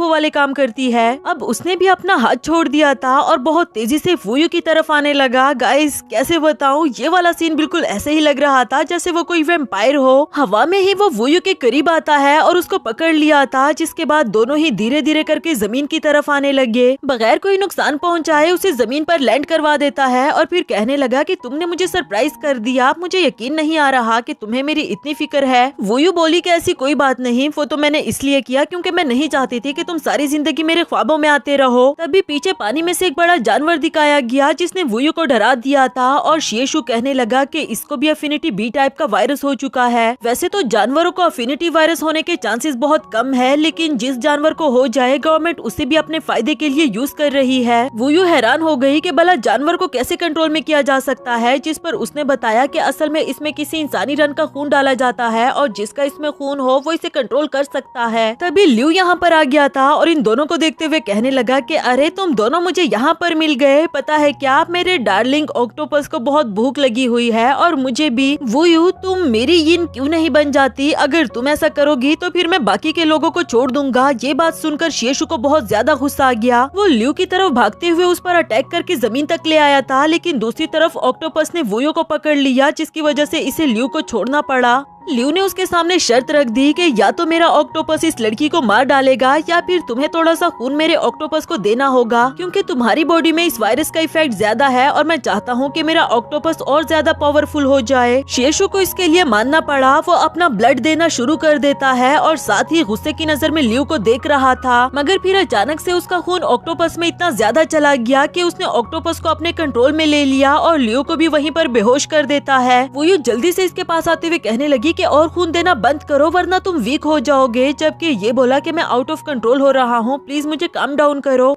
जो कहते साथ ही उसने वुयू को फोर्सफुली किसिस करना शुरू कर दिया। थोड़ी देर तक ये सीन चलता रहा, जिसके बाद वो कंट्रोल में आ जाता है और फिर उसे कहने लगा कि नेक्स्ट टाइम तुम्हें मुझे किसी और तरीके से काम डाउन करना होगा, जिस पर वुयू सोचने लगी कि ये लड़का तो बढ़ता ही जा रहा है। खैर उसे उठाकर ले जाने लगी। दूसरी तरफ वो दोनों लड़कियां डायरेक्टर डिंग से पूछ रही थी कि आखिर आपने एंड टाइम पर उन दोनों क्रेन्स को अलग क्यों कर दिया था। वो बोला कि मैं क्या करता और कोई ऑप्शन भी नहीं था, वरना सारे रन यहाँ पर आ जाते। तब तक वुयू शिएशु को यहाँ पर ले आई थी और जैसे ही इन लोगों ने उसे देखा तो जल्दी से उसे पकड़ लिया, जल्दी से उसको सबवे ट्रेन में बिठा दिया जो कि अभी तक बंद है। डायरेक्टर डिंग उन सबको बाहर जाने के लिए कहता है कि मैं इसको टेम्परेरी मेडिकल देता हूँ। लड़कियां उसके कहने पर बाहर आकर बैठ गई थी और डायरेक्टर डिंग उसके साथ लगा रहा। थोड़ी देर के बाद वो बाहर आता है मुंह पर हाथ रखे हुए, बताया कि अब वो बेहतर है। वुयू ने पूछा कि आपके फेस पर क्या हुआ, जिस पर वो बोला कि कुछ नहीं, मेरे दांत में दर्द हो रहा है। रुई तुम गुयनचिंग का ख्याल रखना और वुयू तुम मेरे साथ चलो। जिसके बाद वो वुयू को साइड पर ले गया था और उसे पूछने लगा कि क्या तुम पहले से ही जानती थी कि गुयनचिंग एक रन है। वुयू ने सर हिलाकर हाँ का जवाब दिया। डायरेक्टर बोला कि उसको बड़ों और छोटों से पेश आने की तमीज बिल्कुल भी नहीं। फ्लैशबैक से हम देखते हैं कि बेचारा डिंग उसको मेडिकल केयर देने की कोशिश कर रहा था, जबकि उसने इसे पंच कर दिया क्योंकि वो अपने होश में नहीं था। प्रेजेंट में डायरेक्टर वुयू से कह रहा था कि जैसे ही ट्रेन एक्टिवेट होगी तो हम लोग यहाँ से चले जाएंगे, लेकिन हम गुयनचिंग को अपने साथ नहीं ले जा सकते क्योंकि हमारे पास अब इनहिबिटर्स नहीं रहे और कुछ टाइम के बाद वो आउट ऑफ कंट्रोल हो जाएगा, तो सिवाय लोगों की जान लेने के वो क्या ही करेगा। पता नहीं क्यों लेकिन वुयू ऐसा बिल्कुल भी नहीं चाहती। वो कहने लगी कि डायरेक्टर ठीक है, हम उसे अपने साथ नहीं ले जा सकते, लेकिन कम से कम हमें उसको इनहिबिटर्स तो दे देने चाहिए। डायरेक्टर बोला कि क्या तुम वहाँ वापस जाकर वहाँ से इनहिबिटर्स ला सकती हो? तो फिर ठीक है, मैं तुम्हें 1 घंटा देता हूँ, जाओ और वहाँ से ले आओ, इससे पहले कि ट्रेन एक्टिवेट हो जाए। दूसरी तरफ रुई गुयनचिंग के पास आती है और उसे यहाँ पर लेटे हुए देखकर जानबूझकर उसे आउट ऑफ कंट्रोल करने की कोशिश करती है, क्योंकि वो इसे पसंद करती थी और चाहती है कि ये मेरे साथ फिजिकल कांटेक्ट बनाए, क्योंकि रुई एक यिन है और वो ये भी जानती थी कि गुयनचिंग रन है। वो चाहती थी कि सिर्फ ये मुझ पर ही डिपेंड करे। गुयनचिंग उसको धक्का देकर खुद से दूर रहने के लिए कह रहा था, जबकि रुई को अब गुस्सा आ गया कि अगर तुम मेरे साथ फिजिकल कांटेक्ट नहीं बनाओगे तो फिर मैं सबको बता दूंगी कि तुम रन हो, फिर देखना सब लोग तुम्हें मारने के लिए कैसे दौड़ कर आते हैं। उसकी ये सारी बातें सुनकर अब शिएशु उठते हुए उसे गले से पकड़ लेता है। तब तक वुयू भी वापस आ चुकी। जैसे ही उसने ये सीन देखा तो वो समझ गई कि शिएशु अपने कंट्रोल में नहीं है। जल्दी से उसके पास आकर उसे पीछे हटाया। शिएशु वुयू को हक करते हुए कहता है कि इस लड़की को यहाँ से बाहर निकालो, मुझे इसकी स्मेल नहीं पसंद। और ये बात जब रुई ने सुनी तो वो कहती है कि जब ये आउट ऑफ कंट्रोल हो जाता था और इसके पास कोई भी नहीं था तब मैंने ही इसकी हेल्प की। ये सुनकर वुयू बोली कि क्या तुम भी यिन हो? खैर मैं भी यिन हूँ, मैं और गुयनचिंग पहले ही फिजिकल कांटेक्ट बना चुके हैं, क्या तुम प्लीज बाहर जाओगी? मैं इसे शांत करना चाहती हूँ। रुई गुस्से में वहाँ से बाहर चली गई और इधर शिएशु ने फोर्सफुली वुयू को किसिस करना शुरू कर दिया।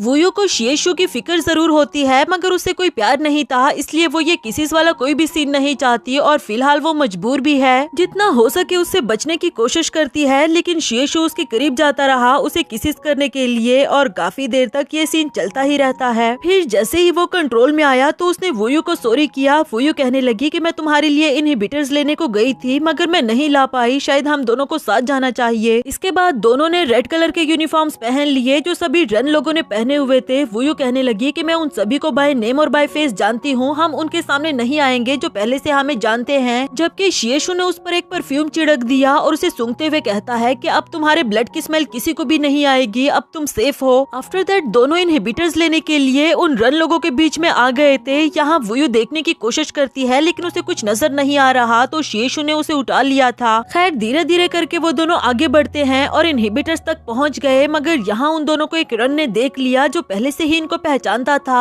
जैसे ही वो इन दोनों को पकड़ने के लिए इनके पास आता है तो देखा कि वो दोनों यहाँ पर मौजूद है ही नहीं बल्कि इनहिबिटर्स लेकर पीछे चले गए। अनफॉर्चुनेटली वुयू को वहाँ पर चींक आ गई थी जिसकी वजह से सभी रन लोगों ने इन्हें देख लिया और इन दोनों को वहाँ से भागना पड़ा। भागते हुए कार पार्किंग में आ गए, छुपने की और कोई जगह नहीं मिली तो एक गाड़ी के डिग्गी में छुप जाते हैं। रन लोग जब यहाँ पर पहुँचे तो वो हर एक गाड़ी पर फायर कर रहे थे क्योंकि उनको पूरा यकीन था कि जरूर यहीं कहीं पर होंगे। वुयू तो काफी ज्यादा डरी हुई थी। शेषु उसको कंफर्ट दे रहा था। कुछ टाइम के बाद जब रन लोग वहाँ से चले गए तो ये दोनों भी गाड़ी से बाहर आए और वुयू ने देखा कि शेषु के हाथ पर चोट लगी हुई है। शेषु कहता है कि कोई बात नहीं, छोटी मोटी चोट है, लेकिन वुयू को साइड पर अल्कोहल की बोतल नजर आई तो जल्दी से उसे लाकर इसका जख्म साफ करने लगी। शेषु उसको प्यार भरी नजर से देख रहा था और फिर उसको पकड़कर अपने करीब करते हुए कहता है कि मुझे खुशी होती है तुम्हारे फेस को देखकर जब तुम मेरे बारे में परेशान होती हो। प्लीज अब ये इनहिबिटर जल्दी से मुझ में इंजेक्ट कर दो। ये सुनकर वो बोली कि मैं जल्दी से जाकर वो दरवाजा बंद कर लूं पहले। फिर जैसे ही वो दरवाजे के पास पहुंची तो मुड़ते हुए कहने लगी कि ये इनहिबिटर लगाने के बाद तुम बिल्कुल ठीक हो जाओगे। तुम्हारा बहुत शुक्रिया मेरी जान बचाने के लिए, लेकिन हम मजीद साथ नहीं चल सकते। यानी कि वो शेषु को यहीं पर छोड़कर जाना चाहती थी क्योंकि वो जानती है कि रन लोग आम लोगों के साथ नहीं रह सकते। जैसे ही शेषु उसकी तरफ बढ़ने लगा तो इसने डर के मारे जल्दी जल्दी से दरवाजा बंद कर लिया था और फिर वहाँ से भागने लगी। शेषु उसको इवन नजरों से देखता रहा। इधर वुयू भागते हुए रूफ टॉप पर पहुँच जाई और यहाँ उसे लियो ने पकड़ लिया था। वो कहता है कि अब तुम अकेली हो, कहाँ गया तुम्हारा वो आशिक। इन लोगों से निपटना वुयू के लिए काफी ज्यादा मुश्किल हो रहा था, लेकिन अचानक से पीछे की तरफ से गोलियां चलने लगी। उनका टारगेट ये रन लोग थे। इनमें भी बहुत ज्यादा खौफ फैल गया था, जबकि पीछे से हमें दिखाया गया कि वो स्पेशल एडमिनिस्ट्रेशन फोर्सेस की टीम थी। सीओ1 उनको लीड कर रहा था। ऑर्डर देते हुए कहने लगा कि इन सबको खत्म कर दो, लेकिन वुयू को कुछ भी नहीं होना चाहिए। जिसके बाद गोलियां चलनी शुरू हो गई सिर्फ रन लोगों पर। देखते ही देखते वो सब एक एक करके जमीन पे गिर गए। इसमें लियो का एक अच्छा दोस्त भी मर जाता है जिसकी वजह से उसे बहुत दुख हो रहा था। वुयू सीओ1 को देखकर उसे हाथ हिलाती है, लेकिन फिर अचानक से सेकंड्स के अंदर ही वो वहाँ से गायब हो गई थी। सीओ1 ने अपने आदमियों को ऑर्डर दिया वुयू को ढूंढने के लिए, जबकि इधर शेषु उसे अपने साथ ले आया था और कहता है कि भूल जाओ कि तुम मुझसे कभी भी दूर जा सकती हो। वुयू उसकी कंडीशन देखते हुए कहने लगी कि तुम फिर से आउट ऑफ कंट्रोल क्यों हो रहे हो, तुमने इनहिबिटर नहीं लगाया क्या? जिस पर वो बोला कि तुम्हारे आने के बाद मुझे एक और मुसीबत का सामना करना पड़ा, यानी कि कुछ रन लोगों का। और जब वो सीओ1 को देखकर उसे हाथ हिलाती है तब भी शेषु वहीं पर खड़ा इसे देख रहा था। कहने लगा कि इस दौरान मैंने एक बात का अंदाजा तो लगा ही लिया कि तुम मेरे साथ रिलेशनशिप में नहीं रहना चाहती। मैंने क्या कुछ नहीं किया, लेकिन अब से इस रिलेशनशिप का कंट्रोल मेरे हाथ में होगा। यानी कि अब से जो शेषु चाहेगा वुयू को वही करना पड़ेगा। ये कहकर वो इसके बहुत ज्यादा करीब आ गया था, जैसे उसे किस करने वाला हो। वुयू उसको रोकते हुए कहने लगी कि तुम्हारे शोल्डर पर चोट लगने की वजह से तुम्हें पेन हो रहा है। जिस पर ये बोला कि तुम एक बार मुझे ट्रिक कर चुकी हो, क्या तुम्हें लगता है कि अब मैं तुम्हारा यकीन करूंगा? इस बार वो आउट ऑफ कंट्रोल होकर भी बहुत जेंटल बिहेव कर रहा था। वुयू उसे कहने लगी कि माना मैं तुम्हें छोड़कर आई थी, लेकिन ये भी सच है कि इस वक्त मुझे तुम्हारी फिक्र हो रही है। उसके शोल्डर पर बैंडेज लगाते हुए समझाती है कि खुद को ऐसे जोर जोर से इनहिबिटर्स मत लगाया करो। मुझ पर चाहे तुम्हें जितना मर्जी गुस्सा आ जाए, लेकिन खुद को तो नुकसान मत पहुंचाओ। जहाँ तक शादी, रिलेशनशिप और फिजिकल होने की बात है तो वो दो उन लोगों के बीच में होता है जो एक दूसरे को सच्चे दिल से पसंद करते हो। शेषु पूछने लगा कि क्या तुम्हारा दिल जीतने के लिए मुझे और मेहनत करनी होगी? जिस पर वुयू ने जवाब दिया कि नहीं, क्योंकि तुम एक रन हो और मुझे अपने पास तुम इसलिए रखना चाहते हो क्योंकि ये तुम्हारी डिजायर है। तुम्हें टाइप बी वायरस होने की वजह से तुम इमोशंस को नहीं समझ सकते। प्यार क्या होता है शायद तुम्हें कभी समझ ही ना आए। जब दो लोगों को एक दूसरे से प्यार हो तो वो एक दूसरे को रिस्पेक्ट देते हैं, एक दूसरे को समझते हैं और पता है क्या, अपनी सबसे प्यारी चीज भी उस इंसान के लिए कुर्बान कर देते हैं। ये बातें अभी चल ही रही थी कि अचानक से यहाँ पर लियो आ गया। शेषु ने जल्दी से वुयू को पकड़ लिया और उसे कहने लगा कि तुम हमेशा गलत टाइम पर आते हो। जबकि वो वुयू से कहता है कि मैं मर रहा हूँ, प्लीज मेरी जान बचा लो। मैं जानता हूँ कि तुमने अभी तक शेषु के साथ फिजिकल कांटेक्ट नहीं बनाया, तुम मेरी जान बचा सकती हो। शेषु वुयू को ऐसा करने नहीं देता और अपने साथ ले जाने लगा, जिस पर लियो बताने लगता है कि मैं भी एक नॉर्मल जिंदगी गुजार रहा था, मगर स्पेशल एडमिनिस्ट्रेशन फोर्सेस ने मुझे रिसर्च के लिए इस लैब में दे दिया। यहाँ हम सब पर कितना जुल्म हुआ, कितने तकलीफ में रहे हम, खुद पर हम ये जुल्म नहीं करना चाहते थे। शेषु की ये सारी बातें सुनने के बावजूद भी वुयू को वहाँ से ले जाने लगा और लियो कहता है कि अच्छा तो तुम लोगों पर इस इमोशनल ड्रामे का कोई असर नहीं होगा। जो कहते साथ ही वो वुयू पर अटैक करने लगा, मगर शेषु ने टाइम रहते ही उसे पीछे की तरफ धक्का दे दिया और वुयू कहने लगी कि मतलब तुम नाटक कर रहे थे। चाहे लियो के साथ ये सब कुछ रियल में हुआ था, लेकिन वो इमोशनल नहीं हो सकता क्योंकि रन रन लोगों में इमोशंस होते ही नहीं। शेशु एक मोटे चेन के साथ उसका हाथ बांधकर वुयू को लेकर वहाँ से जाने लगा था और लियू उसको रोकते हुए कहता है कि तुम इन लोगों का भरोसा मत करो, ये हमेशा तुम्हें धोखा देंगे। मगर वो फिर भी वुयू को लेकर वहाँ से चला गया। इधर लियू को अपने हाथ में लॉलीपॉप देखकर अपने दोस्त की याद आ गई थी।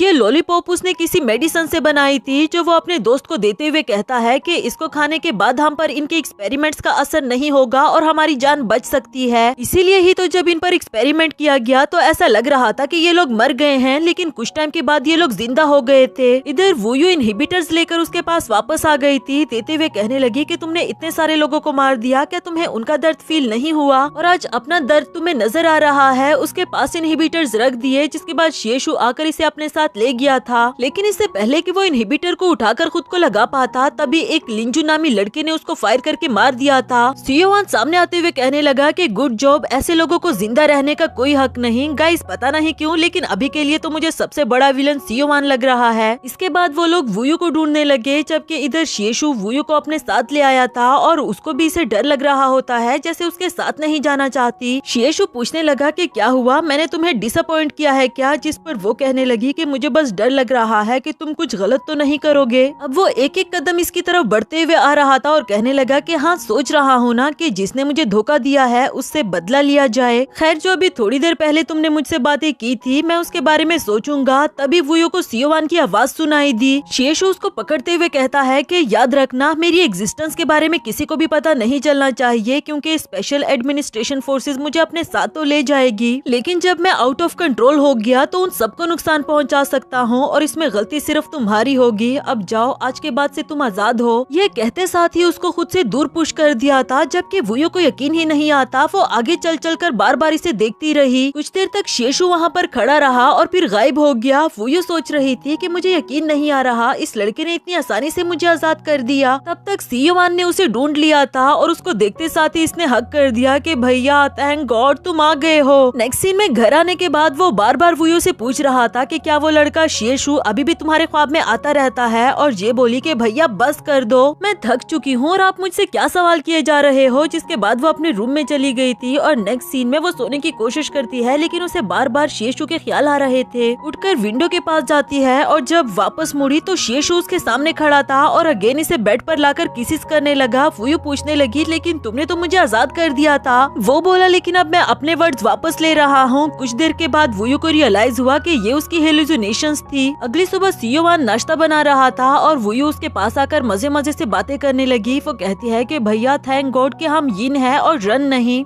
क्योंकि स्पेशल एडमिनिस्ट्रेशन फोर्सेस के हाई रैंक वाले ऑफिसर रन लोगों पर तरह तरह के एक्सपेरिमेंट्स कर रहे हैं, वरना अब हम पर भी हो रहे होते। मुझे एक रन ने इस बारे में बताया। सियोवान कहने लगा कि ऐसा कुछ नहीं, स्पेशल एडमिनिस्ट्रेशन फोर्सेस कोई भी इलीगल काम नहीं कर रही, और अगर ऐसा हुआ भी तो मैं जरूर इन्वेस्टिगेशन कराऊंगा। खैर, शेशु के बारे में बताओ, क्या वो अभी भी तुम्हारे ख्वाब में आता रहता है? शायद इसलिए क्योंकि तुमने उसका खौफनाक वाला रूप देख लिया था। अगर मैं ये कहूँ कि ज्यादा चांसेस है उसने अपने पेरेंट्स को नहीं मारा था, क्योंकि पुलिस को कोई एविडेंस नहीं मिला और बाद में उस लड़के की डेथ हो गई थी, तो केस ही क्लोज हो गया। तुम्हारा डर खत्म करने के लिए मेरे पास एक और भी तरीका है, शादी। ये सुनकर वुयू कहने लगी कि सियोवान तुम क्या क्या सोचते रहते हो, जबकि सियोवान ने उसको कार्ड देते हुए बताया कि कल बैटल ग्राउंड में यिन और रन ब्लाइंड डेट करने के लिए आने वाले हैं, तो वहाँ तुम भी जरूर जाओगी। वुयू को समझ नहीं आती कि आखिर आप किसी रन से मेरी शादी क्यों करवाना चाहते हैं। सियोवान ने इस सवाल का तो जवाब नहीं दिया, मगर एक लड़के की पिक्चर दिखाते हुए कहने लगा कि लिंजू को मैंने तुम्हारे लिए चूज किया है, कल इस पर अपनी नजरें जमाए रखना। वो गुस्से में वहाँ से चली गई कि आपकी पसंद बिल्कुल भी अच्छी नहीं, और अगली सुबह जब उसकी आंख खुली तो सियोवान की सेक्रेटरी उसको उस बैटल ग्राउंड में ले आई थी। ये देखकर उसे काफी ज्यादा गुस्सा आया कि यकीनन कल रात सियोवान ने मेरे दूध में कुछ मिला दिया था। तभी यहाँ पर रुई आती है और इसको देखते हुए कहने लगी कि तुम यहाँ, तुमने गुयन चिंग के साथ फिजिकल कॉन्टेक्ट नहीं बनाया था क्या? उस दिन मैंने तुम दोनों के लिए लाइट भी बंद कर दी थी। खैर, वो दोनों लड़के सुबह से हर बैटल जीत रहे हैं, उनमें से अपने लिए कोई चूज कर लो। वुयू को गुस्सा आ गया कि मैं और ऐसे ही किसी को चूज कर लूं। रुई कहने लगी कि अगर इनमें से कोई पसंद नहीं तो जरा सब्र करो, एक और भी बैटल होने वाला है। 25 साल का होने से पहले पहले मेरे पास अभी भी आधा साल बाकी है, मतलब कि मैं गुयन चिंग के साथ फिजिकल कांटेक्ट बना सकती हूँ। इस बार तुम मेरे रास्ते में मत आना और तुम भी अपने लिए कोई रन चूज कर लो, जल्दी ही तुम भी 25 की हो जाओगी। इस पर वुयू को और ज्यादा गुस्सा आ जाता है कि आखिर ऐसा भी क्या कि 25 से पहले शादी करना जरूरी है। रुई कहने लगी कि क्या तुम्हें नहीं पता, कोई भी ये 25 साल का हो जाए और उसने रन के साथ फिजिकल कॉन्टेक्ट नहीं बनाया तो धीरे धीरे करके उसके सारे ऑर्गन्स काम करना बंद कर देंगे। दूसरी तरफ बॉर्डर जोन दिखाया गया जहाँ से इनहिबिटर्स इंपोर्ट हो रहे थे, लेकिन यहाँ इनहिबिटर्स पर किसी ने अटैक कर दिया था। ये खबर सियोवान को मिल जाती है, मगर घर से जाने से पहले उसे वुयू की कॉल आई और पूछने लगी कि अच्छा तो तुम इसलिए रन से मेरी शादी करवाना चाहते हो क्योंकि तुम्हें सब कुछ पहले से ही पता था। सियोवान उसे काम डाउन करते हुए कहता है कि मैं बस ये चाहता हूँ कि तुम एक अच्छी जिंदगी गुजारो। वुयू ने गुस्से में कॉल काट दी थी। इधर सियोवान के साथ बैठी हुई लड़की उसे कहने लगी कि तुम्हारा वायरस एक्टिव हो रहा है, चलो मैं तुम्हें शांत करती हूँ, जो कहकर वो उसके करीब आ गई थी। जबकि सियोवान को शायद अच्छा नहीं लग रहा था, वो उसे सोफा पर लाकर खुद उसके ऊपर आते हुए कहने लगा कि मुझे कब खुद को शांत करना है और कब नहीं ये सिर्फ मैं डिसाइड करूंगा। यहाँ सेक्रेटरी वुयू को बता रही थी कि ये लड़का लिन जुआन है, सुबह से लगातार 5 बैटल्स जीत चुका है और आपके भाई ने इसको आपके लिए चूज किया है। दिखने में लिंजू भी वुयू को अच्छा लगा, जबकि वो इसे देखकर स्माइल करता है। तब तक अनाउंसमेंट हुई कि अब एक आखिरी चैलेंजर यहाँ पर आ चुका। सब लोगों की नजरें उस आखिरी पर्सन पर टिकी हुई थी और वो जब सामने आया तो हमें पता चला कि वो कोई और नहीं बल्कि शिएशु था, जो कि डायरेक्टली वुयू की तरफ बढ़ रहा था। वुयू उसे देखकर फौरन से वॉशरूम जाने का बहाना कर देती है, जबकि अनाउंसमेंट हुई कि यहीं पर रुक जाओ, अगर तुम आगे बढ़े तो फायर स्टार्ट कर दी जाएगी। जो सुनकर वो वापस मुड़ आया था। वुयू भी वहीं पर रुक गई थी और इधर इसको बताया गया कि अगर तुमने ये बैटल जीत लिया तो तुम्हें मौका दिया जाएगा कि अपने लिए कोई भी यिन चूज कर लो। आफ्टर दैट दोनों के बीच में बैटल स्टार्ट हो गई और गाइस दोनों की स्किल्स ही बहुत आला थी। थोड़ी देर तक इन दोनों के बीच में ये गर्म मुकाबला चलता रहा, मगर फिर शिएशु को कौन ही हरा पाता। आखिरकार उसने लिंजू की तलवार तोड़ दी थी। इधर रुई खुश हो रही थी कि इस बार गुयंची मेरा होगा, तुम उससे दूर रहना, जबकि गुयंची को मौका दिया गया कि अब तुम अपने लिए कोई भी यिन चूज कर सकते हो। यहाँ रुई के पास एक रन आते हुए कहता है कि मैं सुबह से काफी सारे बैटल्स जीत चुका हूँ, प्लीज तुम मेरी यिन बन जाओ, जबकि वो इसे खुद से दूर रहने के लिए कहती है और जब इसने जबरदस्ती करना स्टार्ट किया तो इसे फायर कर दिया गया। सेक्रेटरी ने वुयू को बताया कि जब तक दोनों यानी कि रन और यिन शादी के लिए राजी ना हो तब तक इनकी शादी नहीं हो सकती और अगर वो जबरदस्ती करे तो इन्हें फायर किया जा सकता है। तभी शिएशु वुयू की तरफ बढ़ने लगा। वो जैसे ही करीब आता है तो रुई उसके सामने आ गई, पर वो इसे इग्नोर करते हुए वुयू के पास आ गया था और उसके सामने बैठते हुए अपना हाथ आगे किया। वुयू कहने लगी कि तुम्हें याद नहीं मैंने क्या कहा था तुम्हें। वो बोला कि याद है मुझे, इसलिए ही मैं अपनी सबसे प्यारी चीज मेरी फ्रीडम तुम पर कुर्बान कर रहा हूँ। वुयू उसको देखती ही रह गई, सोचने लगी कि अगर मैंने इसको मना किया तो ये मेरे साथ जबरदस्ती करेगा और फिर उसी आदमी की तरह मारा जाएगा, जो कि मैं बिल्कुल भी नहीं चाहती, इसलिए हाथ आगे बढ़ाकर राजी हो गई। इसके बाद दोनों के बीच में शादी के लिए टर्म्स और कंडीशंस डिसाइड होते हैं। वुयू से पूछने लगी कि तुमने ये मास्क क्यों पहन रखा है और वो बोला क्योंकि मैं नहीं चाहता कि इस वक्त मैं आउट ऑफ कंट्रोल हो जाऊं। खैर शादी के लिए वुयू ने सबसे पहली शर्त ये रख दी कि हम में फिजिकल कांटेक्ट नहीं होगा जब तक हम सच्चे दिल से एक दूसरे को चाहने ना लग जाएं। लीगली हम हस्बैंड वाइफ की तरह रहेंगे, क्योंकि मैं नहीं चाहती कि मेरा भाई मुझे किसी और रन के साथ शादी करने पर मजबूर करे। और हाँ, मुझे थोड़ा सा तुम्हारा ब्लड चाहिए होगा ताकि इस वायरस पर मैं मजीद रिसर्च कर सकूं। उसकी ये सारी शर्तें शिएशु को कबूल थी, जबकि शिएशु ने सिर्फ एक ही शर्त रखी कि जब भी मैं आउट ऑफ कंट्रोल हूँ तो तुम्हें मुझे कंट्रोल में लाना होगा, बस उतना ही जितना तुमने लैब में मेरी हेल्प की, उससे ज्यादा आगे नहीं बढ़ूंगा मैं। वुयू को याद आया कि तब भी जब ये आउट ऑफ कंट्रोल हो जाता तो कितना फोर्सफुली किस किया करता था, इसलिए कहने लगी कि तुम मुझे टच तो कर सकते हो लेकिन किस मेरी परमिशन के बगैर नहीं कर सकते। इसके बाद दोनों ने कॉन्ट्रैक्ट पेपर्स पर साइन कर दिए थे और आखिर में वुयू कहने लगी कि अगर तुमने अपनी शर्त तोड़ दी तो मेरे पास और कोई रास्ता नहीं है सिवाय पुलिस केस करने के। यहाँ शिएशु हथकड़ी तोड़ते हुए कहता है कि बहुत जल्दी ख्याल आया तुम्हें, बीच में से टेबल हटाकर उसे अपने करीब ले आया था। कहने लगा कि फिजिकल कांटेक्ट मैं अपनी मर्जी से बनाऊंगा और फिलहाल मैं यही चाहता हूँ कि तुम मुझे लाइक करो। उधर सेक्रेटरी लिंजू से कह रही थी कि पता नहीं मैं कैसे मिस्टर सियोवान को ये एक्सप्लेन करूंगी, जिस पर वो बोला कि उसको भी तो मुझे एक्सप्लेनेशन देनी चाहिए, वो लड़का कहाँ से आ गया जबकि लिस्ट में तो उसका नाम भी नहीं था। तब तक यहाँ पर वुयू आई जो कहती है कि चलो शादी की तैयारियां स्टार्ट कर दी जाए, लेकिन हाँ मेरे भाई को इस बारे में नहीं बताना, बाद में मैं खुद उसे एक्सप्लेन कर दूंगी। और वैसे भी तो वो सिर्फ यही चाहता है कि मैं किसी रन के साथ फिजिकल कांटेक्ट बना लूं, चाहे वो कोई भी हो। लिंजू कहने लगा कि मुझे कोई मसला नहीं, मैं इस बात को कॉन्फिडेंशियल रख सकता हूँ और वैसे भी ऐसा तो है नहीं कि मुझे कोई मिलेगी नहीं। ये कहकर वो वहाँ से जाने लगा। वुयू ने उसका शुक्रिया अदा किया। इसके बाद वुयू को शादी के लिए प्रिपेयर किया जा रहा था, कभी उसके फेस पर काम किया जा रहा होता है और कभी उसे शादी की ड्रेस सेलेक्ट करवाई जा रही थी। ये ड्रेस उसके लिए काफी ज्यादा टाइट थी, तो वो कहने लगी कि ये इंसानों के लिए बनाई भी गई है कि नहीं, जिस पर सेक्रेटरी कहने लगी कि आपको अपने खाने पर कंट्रोल करना होगा। इसके बाद जब खाना खाने की बारी आती है तो सेक्रेटरी उसको अच्छे से खाने भी नहीं दे रही थी, जिसकी वजह से बेचारी को बहुत बुरा लगा और वो ऑनलाइन ही कुछ ऑर्डर करवा देती है, जिसे खाने के लिए वो सबसे अलग होकर बाहर आ गई थी और यहाँ एक ऊंची सी जगह पर बैठ गई। अचानक से ही उसका खाना वहाँ से गिरने लगा था, लेकिन तभी उसने देखा कि उस वुडन प्लेट को शिएशु ने पकड़ रखा है। अचानक से उसे देखकर वुयू हैरान हो जाती है और इसी के साथ हमारा ये वाला पार्ट भी यहाँ पर खत्म हुआ।